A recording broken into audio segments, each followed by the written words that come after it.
Okay, so what I'm trying to do is get this stick to become a carrot, so to speak, so this horse doesn't see it as a weapon or something to be scared of.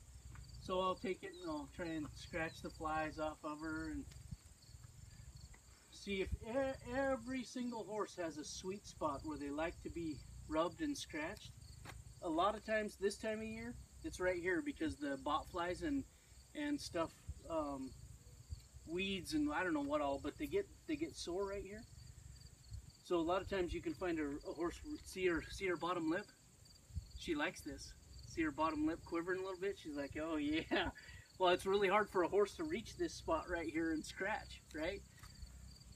So when she starts her bottom lip quivering like that, I just go, well, I guess if you like that, I want to try and use that as an opportunity. See her stretch out? She just moved her right foot forwards to stretch out so that I could reach that spot right there. She's like, yeah, itch that for me. Oh, you're a good boy. So in the horse's mind, I believe, in the horse's mind, she thinks she's teaching me how to treat her, which is a lot about all relationships, really. We teach people how to treat us. Horses teach other horses how to treat them. What the hell am I trying to say? Blah. What you accept from someone else's behavior is going to become a major part of their relationship with you. You let somebody run you over, they'll run you over. So what I'm saying is this horse is letting me be kind to her and letting me scratch spots she can't reach. And hopefully between the two of us, what's going to happen is she's going to go, well, this guy isn't bad. He's not a, ogre that's trying to eat my eyeballs. Which in reality, I didn't even talk about any of that yet. But the fact is, horse is a prey animal. I'm a predator. I'm the ultimate predator on this planet. There is nothing else on this planet that I can't kill and eat. She's never killed and ate anything but grass. We're completely different animals. So the way that we communicate is completely different. My eyes are in the front of my head. I'm looking intensely forward. I don't worry about what's behind me because I'm the apex predator. Her eyes are on the side of her head. Her ears are on the side of her head. Her head turns 90 degrees. She can see 360 degrees. Is that all the way around? 360 degrees. With very little effort.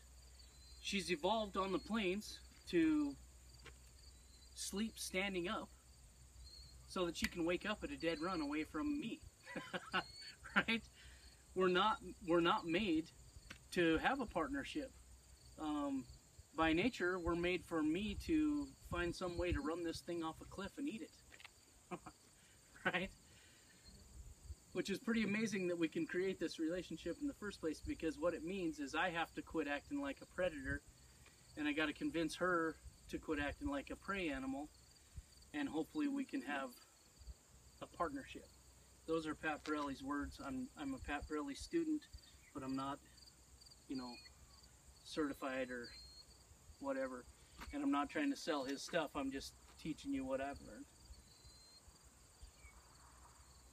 And little by little, I can get her to do little bitty things that I want her to do without trying to bite me or kick me or push me around. And I really, if you talk to somebody that starts colts for a living, some, rough, tough, hard to bluff cowboy, it doesn't really look like I'm doing anything because I haven't put a saddle on this horse. I haven't roped her. I haven't even put a friggin' halter on her yet.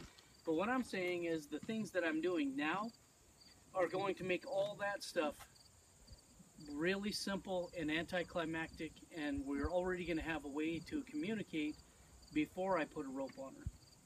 And I'll show you what I mean in just a second. But what I'm still trying to do, and I'm probably going to take a few minutes to do this without, wasting a bunch of video, is I want to get to where I can take this stick and touch this horse from Oh, did you I see? saw that. From nose to tail without any squealing and kicking and farting around.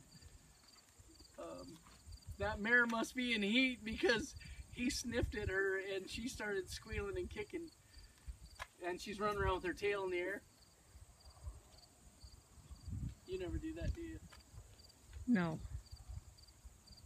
Never ever.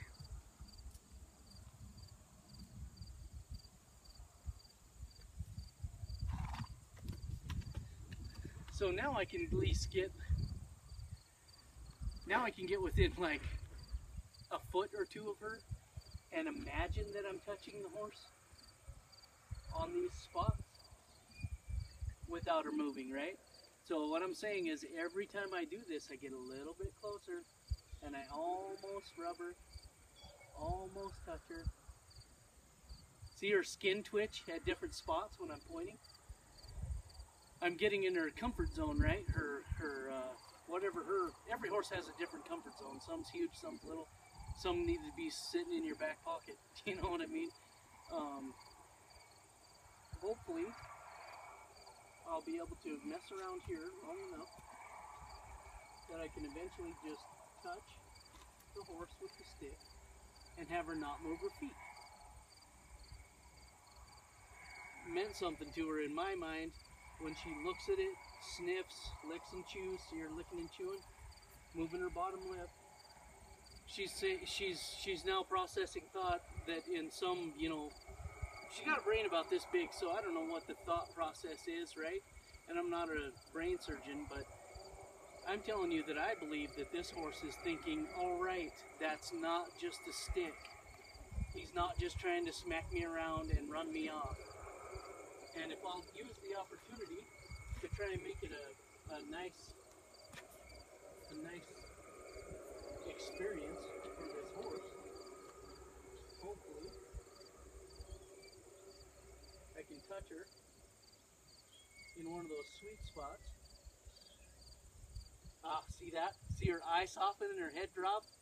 But watch, her bottom lip will start, there it is, bottom lip quivering a little bit, her mouth's quivering a little bit. So that's what I'm saying, like, this is kind of like when you first meet somebody, right? On Match.com, you send them a picture of yourself and you're like, hey, ain't I cute? And they're like, no, you're not cute.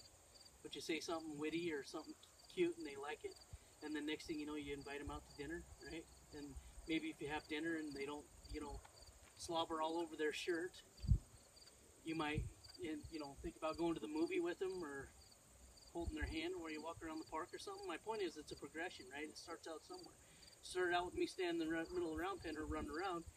Now I'm getting to where I can touch her. Now I'm getting where I can touch her in a spot she likes. Well, if my hope is to put a saddle on this horse, I'm probably going to touch her in a lot of spots that she might not like.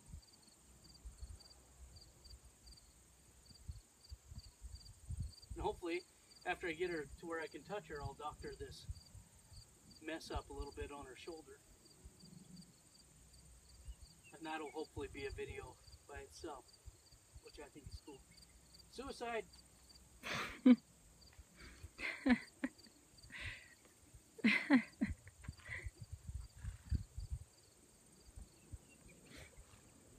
Now, did you see that?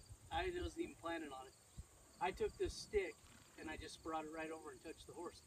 Now, that's a big deal, right? A little bit ago, I couldn't even point the stick at her without running around. Well, that's what I'm saying. So hopefully, at some point, these things are going to change to where she doesn't have to move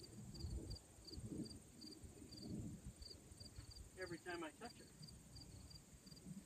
I want her to move when I want her to move. I want her to stay still when I want her to stay still. I want to find some way to communicate with her, with the rope, with the stick, with my eyes, with my body language,